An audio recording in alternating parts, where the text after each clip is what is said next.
കോഴിക്കോട് കോടഞ്ചേരി നാരങ്ങാത്തോട് പുഴയിൽ കുളിക്കാനിറങ്ങിയ യുവാവ് മുങ്ങി മരിച്ചു. മലപ്പുറം കാവന്നൂർ സ്വദേശി സൽമാനാണ് മരിച്ചത്. സുഹൃത്തുക്കൾക്കൊപ്പം കുളിക്കാനിറങ്ങിയപ്പോഴാണ് അപകടമുണ്ടായത്. ഇംതിയാസ് കരീം വിവരങ്ങളുമായി ചേരുകയാണ്. ഇംതിയാസ്, എന്താണ് സംഭവിച്ചത്? അക്ഷയ, കോഴിക്കോട് കോടഞ്ചേരി നാരങ്ങാത്തോട് ഒരു പ്രധാനപ്പെട്ട വിനോദസഞ്ചാര കേന്ദ്രമാണ്. ഒരുപാട് ആളുകളൊക്കെ കുളിക്കാനെത്തുന്ന സ്ഥലവുമാണത്. അവിടേക്കാണ് മലപ്പുറം കാവന്നൂർ സ്വദേശിയായിട്ടുള്ള സൽമാനും അവരുടെ സുഹൃത്തുക്കളും 5 പേർ സുഹൃത്തുക്കളായിട്ടുണ്ടായിരുന്നു.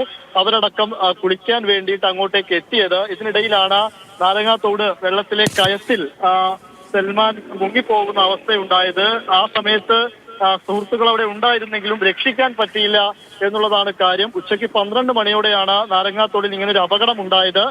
പിന്നീട് താമരശ്ശേരി താലൂക്ക് ആശുപത്രിയിലേക്ക് സൽമാൻ എത്തിച്ചെങ്കിലും മരണപ്പെടുകയായിരുന്നു. താലൂക്ക് ആശുപത്രിയിൽ തന്നെയാണ് മൃതദേഹം ഉള്ളത്.